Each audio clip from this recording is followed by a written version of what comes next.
Vous avez peur de partir à vélo par crainte d'avoir une crevaison?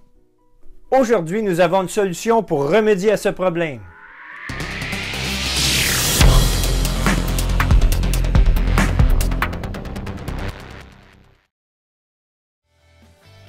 Salut, c'est Marc de la chaîne Ravito, votre point de ravitaillement pour tout ce qui touche le vélo de route, de près ou de loin. Que ce soit des trucs d'entraînement, des revues de matériel, des trucs de préparation et aussi des façons de réparer et d'entretenir votre vélo, comme on va voir aujourd'hui. Nouveau sur la chaîne Ravito, je vous invite fortement à vous abonner. Vous avez des questions ou des commentaires? Il me fera grand plaisir d'y répondre. Vous n'avez qu'à aller dans la section commentaires en bas et les inscrire et je vous répondrai dans les plus brefs délais. Aujourd'hui, on voit comment réparer une crevaison en 8 étapes faciles. Pour réparer votre crevaison, vous aurez besoin de 4 items.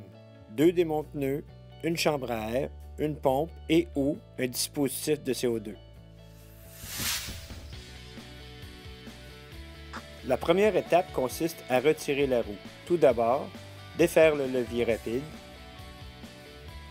tirer le dérailleur vers l'arrière et retirer la roue.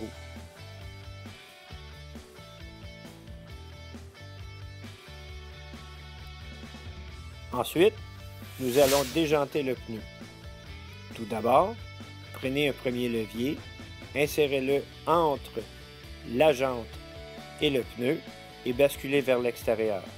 Insérez-le sur un rayon. Prenez votre deuxième levier, insérez-le à nouveau entre la jante et le pneu, basculez vers l'arrière et maintenant tirez vers vous afin de déjanter le pneu.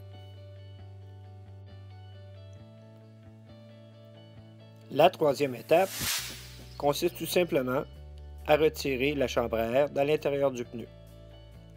Tirez sur la chambre à air afin de la retirer complètement à l'intérieur du pneu, en terminant en retirant la valve de la chambre à air.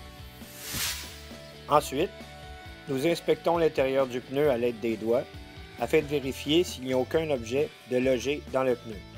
Si c'est le cas, retirez-le. Faites attention de ne pas vous blesser. La prochaine étape consiste à réinsérer une chambre à air. Tout d'abord, pompez un peu d'air à l'intérieur de la chambre afin que ce soit plus facile de la réinsérer. Ensuite, commencez par identifier le trou de la valve, insérez la valve et ensuite insérez la chambre à air à l'intérieur du pneu afin qu'elle se place sur le dessus de la jante. À la fin, faites une légère inspection afin de vous assurer que la chambre à air est bien insérée. Nous poursuivons en réinsérant le pneu à l'intérieur de la jante.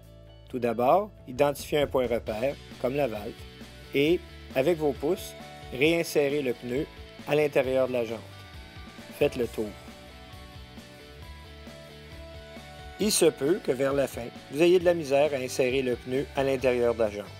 Si c'est le cas, utilisez un levier afin de basculer le pneu à l'intérieur de la jante.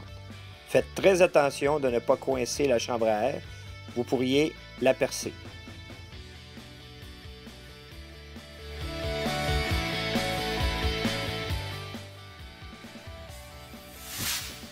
Nous poursuivons en pompant le pneu à l'aide de la pompe à main.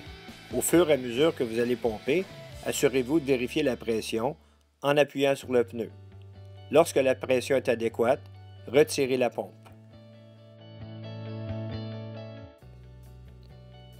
Vous pouvez aussi utiliser un dispositif de CO2 pour gonfler vos pneus.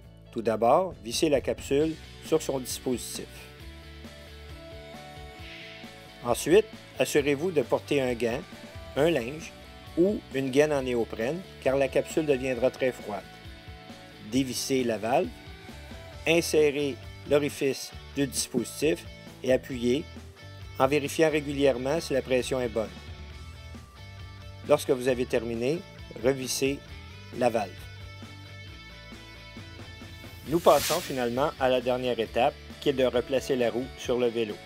Tout d'abord, tirez légèrement le dérailleur vers l'arrière, placez la cassette entre les deux chaînes et ensuite l'axe de la roue dans ses épaulements.